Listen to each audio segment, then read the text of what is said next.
Hello friends, welcome to another episode of SEO news. तो सबसे पहले शुरू करते हैं गूगल की रेटर गाइडलाइन से। गूगल ने अपनी क्वालिटी रेटर गाइडलाइंस को अपडेट किया है ताकि क्वालिटी रेटर्स अलग अलग तरह के डिसेप्शन यानी चीटिंग को आइडेंटिफाई कर सकें। क्वालिटी रेटर गाइडलाइंस में सेक्शन 4.5.3 का नाम जो है वो चेंज करके deceptive page purpose, deceptive information about the website और डिसेप्टिव डिजाइन कर दिया गया है। इनमें सबसे इंपॉर्टेंट है फेक या डिसेप्टिव EEAT। ये हम सब जानते हैं कि वेबसाइट की अच्छे एसईओ और रैंकिंग के लिए EEAT बहुत जरूरी है और EEAT को अच्छा करने के लिए पब्लिशर्स कई बार फेक EEAT का सहारा भी लेते हैं।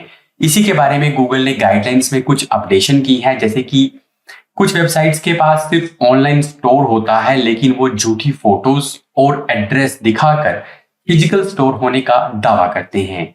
उसी तरह कुछ लोग AI जनरेटेड इमेजेस से ये दावा करते हैं कि ये कंटेंट राइटर्स ने लिखा है या उनके पास एक्सपर्ट राइटर्स हैं।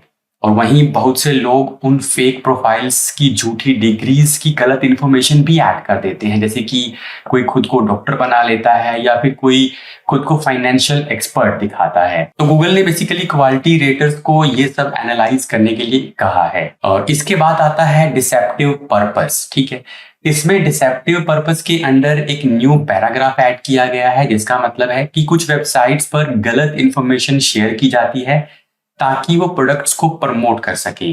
जैसे कि कोई पेज किसी सेलिब्रिटी का पेज होने का दावा करता है या फिर किसी पेज पे ये दावा किया जाता है कि उन्होंने उस पर्टिकुलर प्रोडक्ट को खुद यूज किया हो, जबकि ऐसा कुछ भी ना किया गया हो, तो उसे भी चीटिंग या धोखाधड़ी एक तरह से माना जाएगा। और नेक्स्ट अपडेट है वो है डिसेप्टिव डिजाइन के बारे में, जैसे कि बटन या लिंक्स कह सकते हैं। तो अगर किसी वेबसाइट पे कोई बटन या पॉपअप पर क्लिक करने पे जो एक्शन होना चाहिए उसकी बजाय कोई और एक्शन हो रहा है, तो उसे भी चीटिंग या डिसेप्शन की कैटेगरी में रखा जाए।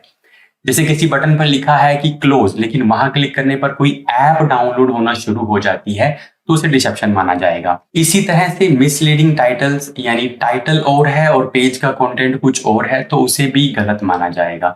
तो बेसिकली इस अपडेट के साथ false EEAT, deceptive purpose of page और गलत पेज डिजाइन एलिमेंट्स पर फोकस किया गया है ताकि कंटेंट की क्वालिटी जो है वो बेटर हो सके। पिछली ऐसी न्यूज के एपिसोड में हमने कवर किया था कि साइट मैप पर सिर्फ लेटेस्ट डेट चेंज कर देने से वेबसाइट रैंकिंग में कोई फायदा नहीं होता, बल्कि एक्चुअल में कंटेंट को अपडेट करने से कुछ फायदा होता है। अभी गूगल ने एक यूजर के सवाल का जवाब दिया जिसमें ये पता चला कि गूगल के लिए ये बताना बहुत मुश्किल है कि कोई कंटेंट असल में कब अपडेट हुआ है। एक यूजर ने ब्लू स्काई पर पूछा था कि क्या कोई तरीका है जिससे एक सर्टेन डेट से पुराने आर्टिकल्स को सर्च किया जा सके, और यूजर ने कहा था कि एडवांस सर्च से पास्ट ईयर, मंथ और 24 आवर के आर्टिकल्स तो फाइंड किए जा सकते हैं, पर अगर किसी एक्स हिस्टोरिकल इवेंट से पहले के आर्टिकल्स फाइंड करने हैं तो इसके लिए क्या करना होगा। तो गूगल की तरफ से इसका जवाब दिया गया है कि बिफोर और आफ्टर ऑपरेटर्स की हेल्प से ऐसा किया जा सकता है, और इसके लिए आपको ईयर, मंथ, डे, डेट या फिर सिर्फ ईयर ऑपरेटर के साथ लिखना होगा। जैसे कि अगर हम लिखते हैं एवेंजर एंड गेम्स बिफोर 2019, तो ऐसा लिखकर आप सर्च कर सकते हैं। और एक इंपॉर्टेंट इंफॉर्मेशन भी गूगल की तरफ से शेयर की गई, just keep in mind it can be difficult for us to know the exact date of the document for a variety of reasons. There is no standard way that all site owners use to indicate a publishing or republishing date. Some provide no dates at all on web pages. Some might not indicate if an older page is updated.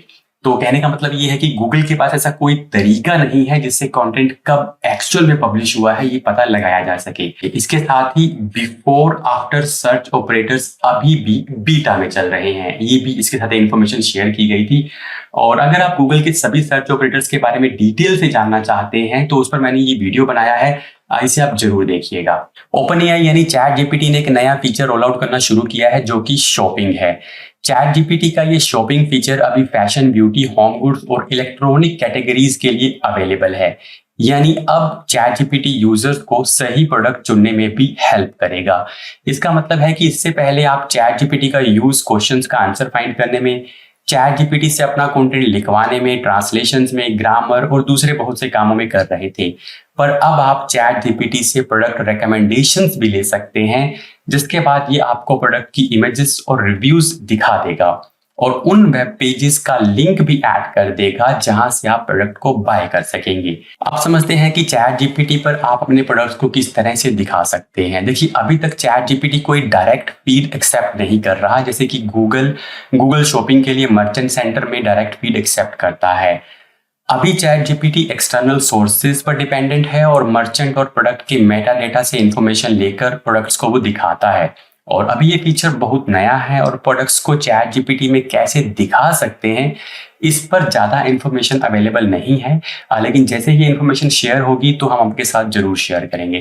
तो channel को subscribe जरूर कर लीजिएगा ताकि वो information आप तक पहुंच पाए। तो आई होप आपको वीडियो अच्छा लगा होगा।